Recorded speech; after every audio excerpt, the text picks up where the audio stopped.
no saber.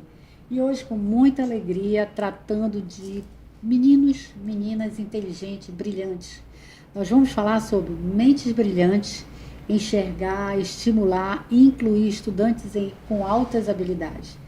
E para isso, nós trouxemos duas pessoas especialistas que são da rede pública de ensino da Escola Estadual Maiara, que é a professora Adriana Bó, e uma pessoa que tem um nome bem grande, mas de uma simplicidade muito grande, que é a Geice Carine. Poxa, Geice, é um nome grande, até para as crianças aprenderem. A Geice Carine Pinheiro, que também trabalha com crianças com altas habilidades. E olha só, a gente sabe que às vezes na sala aquele aluno cria muita dificuldade porque ele responde rápido, ele resolve rápido e a professora não entende. Então a minha primeira pergunta é, primeiro gostaria que vocês se apresentassem, em seguida, como é que a gente consegue resolver esse problema? Que às vezes está na sala de aula todos os dias, professora Adriana. Olá, professora Terezinha, professora Isânia, todos que estão nos assistindo, pilhados, né, no saber, muito pilhados no saber. Nós queremos agradecer a oportunidade para falar um pouco dessa temática, que ela é bem instigante dentro da nossa educação, né? E eu sou Adriana Bó, eu sou professora, sou psicóloga, sou mestre em gestão e avaliação da educação pública, estou doutoranda de ciências da educação. E atualmente eu estou como diretora da Escola Estadual de Atendimento Específico Maiara Redman Abdel Aziz, e tem sido uma experiência muito especial na minha vida, como eu tenho crescido como pessoa, como profissional, inclusive como acadêmica, que voltei a estudar essa temática, né? E hoje nós vamos falar um pouco sobre altas habilidades e superdotação, né? Falar um pouco desses estudantes que muitas das vezes são invisíveis, né?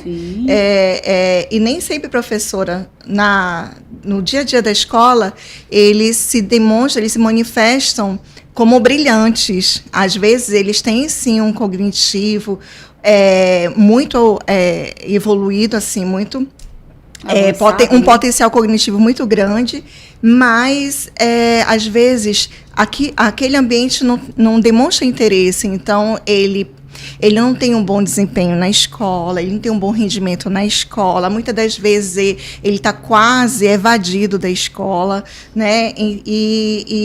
Então ele fica ali invisível. Às vezes o professor não se dá conta que, de fato, ele tem altas habilidades de superdotação. Exatamente, né? É isso que a gente sempre fala, né? Precisa analisar, estudar, e é muito bom que a gente hoje tem vastos materiais bibliográficos para que se estude e se veja que não é só aquela criança que tem algum problema de TDAH, de autismo, ou surda, mas é uma criança diferenciada que nós também precisamos entender, não é, professora Adriana, professora G? Não é importante? Aí isso é que é o trabalho mais intenso que se faz dentro das nossas escolas públicas, né? Exatamente. Lá na Escola Maiara Redman nós temos um núcleo de atividades de altas habilidades de superdotação. A professora Geice Carine é a nossa coordenadora, uma menina brilhante, que tem feito um trabalho extraordinário dentro do NAS, e ela pode contar um pouco dessa história, né, dessa convivência com os nossos estudantes. Muito bem. Olá, boa tarde a todos. Professora Terezinha, professora Isânia, professora Adriana Bó. Com muita satisfação participar hoje da Satisfação é nossa também. No saber, poder falar um pouquinho das altas habilidades de superdotação, que é um campo que eu venho trabalhando desde a graduação, né? Eu sou egressa do curso de pedagogia da UEA. E foi lá que eu conheci essa área que eu venho debruçando há tantos anos, na pesquisa que eu venho fazendo, né? Então, eu venho fazendo esse trabalho, né, de pesquisa, e eu tive a grata satisfação de poder trabalhar na Secretaria de Educação dentro do Núcleo de Altas Habilidades e Superdotação, né? São 10 anos nesse trabalho, fazendo esse trabalho dentro da nossa secretaria, e nós temos um serviço todo especializado que identifica e também atende a esses estudantes que são da rede pública estadual, né? Então, nós temos todo esse cuidado nesse processo de identificação que nós realizamos lá, nesse atendimento, né? Então, junto com a professora Adriana Bó, a gente faz essa movimentação em poder buscar esses estudantes que muitas vezes são invisibilizados, né, que estão dentro das escolas. Então, vimos fazendo esse trabalho diferenciado dentro do campo da educação especial, né? Exatamente. Agora, Isane, você que tem uma experiência pedagógica, como é que a gente pode ver, qualquer uma das duas pode responder, como é que a professora pode se comportar quando descobre que tem um aluno com altas habilidades, que às vezes aquela série, aquele ano que ele está estudando, já não interessa mais a ele, porque ele está mais além. Exatamente, né? São mitos e mitos, não é? E aí a gente gostaria de saber, da Geisa ou da professora Adriana também, quais mitos ainda atrapalham essa compreensão sobre as crianças, os estudantes com altas habilidades e superdotação? E até que ponto isso pode atrapalhar nesse processo de descoberta, né?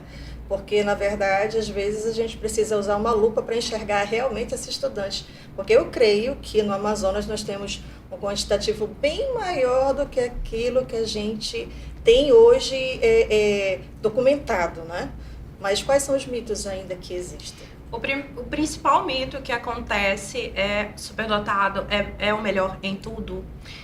E muitas vezes a gente deixa de entender como se ocorre o processo daquela pessoa que não tem indicativos de altas habilidades do ponto de vista acadêmico, aquele que tira nota 10. E aí, como é que a gente faz a identificação daquele que não é exatamente esse perfil de estudante? E aquele que se destaca nas artes, no esporte, na música?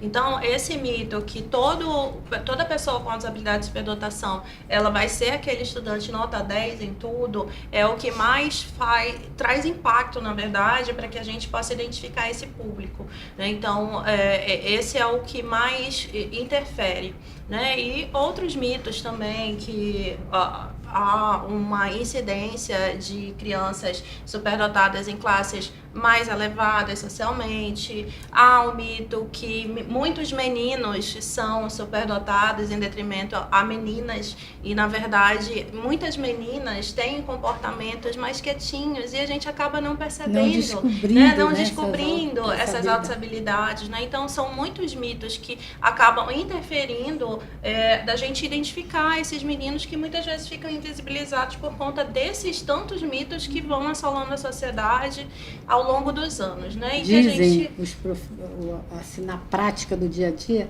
que as crianças que gostavam de português não eram crianças, que às vezes eram crianças que já são crianças que fazem poesia, escrevem livros. Nós fizemos um concurso na CEMED, alguns anos atrás, alunos e escritores, e realmente crianças que conseguiam escrever livros que a gente ficava admirada. É um tipo de habilidade, mas ainda existe esse mito que você está falando. Ele é bom em matemática, mas ele não é bom em português. E não é bom se desenvolver já esse conceito dentro da escola, não é verdade? Professora, na prática, quando a Isânia fala dessa coisa da lupa, aquele aluno que ele demonstra curiosidade extrema, né, e demonstra, assim, um bom desempenho, um desempenho extraordinário na escola, ele é mais fácil ser identificado, né, pelo professor regente, sim, que aí pode fazer esse encaminhamento, né. Mas quando a gente, na nossa prática, né, Geise, quando a gente chega em algumas escolas para fazer nossos momentos de sensibilização sobre educação inclusiva, e quando a gente aborda esse aspecto das altas habilidades, é quase que unânime, o grupo diz assim, não, aqui nós não temos ninguém com altas habilidades. Aí, coincidentemente, a gente olha para a parede, quem fez aquele desenho? Ah, foi a aluna fulana. Nós temos aqui campeões, medalhistas das Olimpíadas, temos campeão, né? Temos um campeão de um atleta que venceu o GEAS, que é extraordinário no esporte, temos. Então, a gente começa a dizer que esses são os primeiros estudantes que podem estar sendo encaminhados para o NAS para fazer toda uma avaliação, confirmar, né, se ele tem ou não tem essa predisposição, né, para outras habilidades, e a gente fazer o devido acompanhamento pedagógico. Agora que você falou em NAS, eu queria que você explicasse para todos os nossos telespectadores que estão nos acompanhando o que é o NAS, porque eu e a Isane, a gente já tem um pouquinho dessa experiência, mas os nossos ouvintes podem ficar na dúvida. O que é o NAS? Então, o NAS, ele é a sigla que representa Núcleo de Atividades de Altas Habilidades e Superdotação. O NAS é um serviço, né, da nossa Secretaria de Educação que foi aderido, né? Exatamente, do Estado do Amazonas, e que foi aderido lá atrás, em 2007. Então, são algumas décadas já, quase, de fazer Sim. esse trabalho aqui no nosso estado. É uma política pública nacional que nós temos em maior parte dos estados brasileiros, né? Então, não é só aqui que acontece, e fazer parte desse núcleo dar oportunidade para que todos os estudantes que estejam em fase, né, da educação Sim. básica possam ter acesso a esse serviço, né? E o mais legal de tudo, por ser uma política nacional, é que alguns casos de estudantes mudei de estado. A gente consegue ter esse intercâmbio com Sim, outro núcleo de altas habilidades em outro estado brasileiro, e esse estudante possa dar continuidade nesse atendimento que já foi iniciado aqui no estado do Amazonas, né? Então, esse núcleo faz esse trabalho de identificar pedagogicamente esses estudantes, e nós também temos oficinas de enriquecimento curricular para que esses estudantes possam desenvolver esses potenciais e talentos Pode ser que eles já têm. oferecido, então, no contraturno, outras atividades, é isso? Sim, é sempre feito no contraturno as atividades que são ofertadas pelo núcleo, né? Então, o estudante que estuda pela manhã, ele pode fazer a oficina de enriquecimento curricular à tarde e o oposto também. Isso é uma informação importante, viu, Geise? Tanto a Adriana, porque a preocupação dos pais é não deixar com que aquele aluno se desinteresse pela escola, né? Sim, e se ele fica na repetição, ele com certeza ele fica desinteressado. Ele perde o engajamento, né, pedagógico. Engajamento. Hoje, nós já temos dentro das diretrizes pedagógicas da LDB algo que se proporcione a esses alunos, a diretriz específica para os alunos de alta habilidade? Vou começar pela LDB, aí a Geise pode falar um pouco das diretrizes, né? A LDB, ela já preconiza a pessoa com altas habilidades como público-alvo da educação especial. Então, ele já está garantido esse direito, né, de ser reconhecido como público-alvo, e ele tem direito também de ter o AEE, que é o atendimento educacional especializado. Por isso, que o seu contraturno é garantido a ele o direito de dar continuidade aos seus estudos, não na mesma forma como é trabalhado na escola, porque Sim. aí na escola ele vai trabalhar o currículo regular, né? E no contraturno, no AEE, lá no NAS, o NAS, ele funciona como grande AEE para esse estudante, é oferecido a ele a suplementação curricular. Então, é aquilo que podemos oferecer que vai para além do que é ofertado no currículo base da educação básica. Isso né? É importante, né? Isso. É muito importante, porque o aluno não fica estagnado, nem fica se sentindo fora do meu conhecimento, eu já sei mais e os meus coleguinhas não me acompanham, mais ou menos isso. Né? Isso. Exatamente, né? Então, são diretrizes que são nacionais, já previstas pela legislação nacional, né? Muito bem colocada, a professora Adriana nos coloca sobre fazer parte da educação especial o público com altas habilidades. Então, todas as garantias que estão previstas na nossa Lei de Diretrizes e Base Nacional para o público com deficiência também é garantida ao público com altas habilidades, né? Isso também vai ser reforçado lá na nossa Política Nacional de Educação Especial, na perspectiva inclusiva, reafirmando todas essas garantias, né? Que além do AEE também temos a garantia da aceleração curricular quando é necessária em alguns casos. Isso quer dizer que nem todo caso de altas habilidades pode ser feita a aceleração do currículo, né? Então, a gente tem um critério muito grande de saber quando fazer esse processo de aceleração que é previsto na legislação federal. Sim. E aproveitando, né, o que pode ser feito para que os protocolos de identificação precoce sejam mais frequentes, mais presentes e eficazes nas escolas? Bom, a identificação, a gente costuma falar que é papel da escola só suspeitar, né? A partir desse momento de suspeita, por exemplo, esses estudantes que são muitas vezes premiados, né?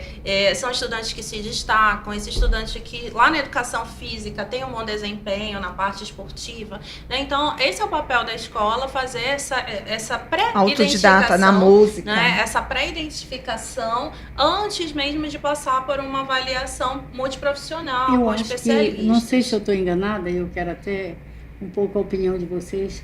Aqueles alunos que se destacam no esporte, é muito bom se aproveitar, porque com certeza, motivados pelo esporte, para que eles possam alcançar níveis melhores, eles se esforçam ainda mais e você acaba descobrindo grandes talentos. Será que isso na prática funciona dessa maneira? Olha, na prática a gente precisa ter esse olhar sensível, né? Como eu falei anteriormente, da gente saber quando essa criança, esse adolescente vai ter esse destaque diferenciado, né? A gente sempre fala que é o diferente. Tem alguma coisinha ali que esse estudante, ele se destaca dos seus pares mesmo, né? Então, na prática do dia a dia, a gente consegue fazer essa observação daqueles que vão se destacando um pouquinho mais, né? Eu gostaria de agradecer agradecer muito a todos vocês, a Geise Carinha, a professora Adriana Bó, a Escola Mayara Redman como um todo, que vem sendo um diferencial para a educação no estado do Amazonas. Eu gostaria só de deixar uma dica, um filme, eu acho que vocês já assistiram, o Jeremias.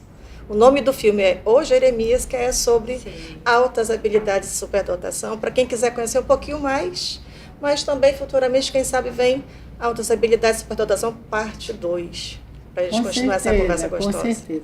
A gente não pode dizer que despertar o interesse ou a alta habilidade é apenas querer descobrir, mas sim oportunizar a estes alunos, e principalmente aqueles com menos poder executivo, financeiro, ou até que a família não tenha a condição, conhecimento, que a gente possa também dar essa oportunidade para que ele vá muito mais além do que a própria família espera, porque é isso que faz a diferença dessa inclusão que vocês têm trabalhado. Então, nós queremos agradecer muito o trabalho de vocês, nós sabemos que não é fácil. Hoje, a educação, embora com investimentos maiores, mas outros comportamentos da sociedade vem mudando o perfil dos nossos alunos, né?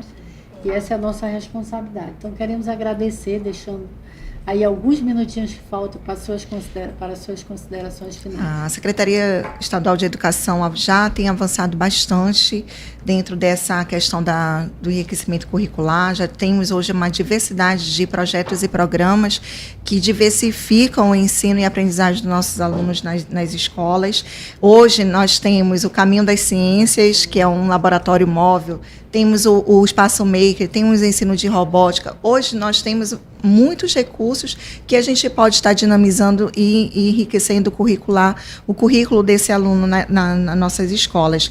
Mas eu gostaria só de finalizar dizendo que a gente, enquanto rede, a gente precisa mesmo cumprir o que diz a lei, né? Garantir essa identificação, que é essa avaliação, garantir a flexibilização curricular para esse estudante, né? E a gente precisa dessa atividade de enriquecimento, principalmente nas escolas de tempo integral,